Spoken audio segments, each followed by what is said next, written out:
আসসালামু আলাইকুম প্রিয় দর্শক, সবাইকে খামার ও কৃষিকতার পক্ষ থেকে স্বাগতম। আজ 14 সেপ্টেম্বর 2024 রোজ শনিবার, মোবাইল বাজারের হাট।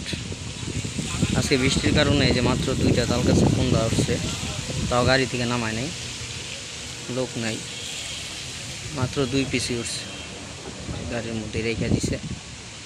গ্রাহক নাই, ক্রেতা নাই, তাই নামায় নেই, এই অবস্থায় রাখছে, অথবা অবস্থা রেখে চলে যাবে। বৃষ্টির কারণে আজকে বাজার অবস্থা খারাপ।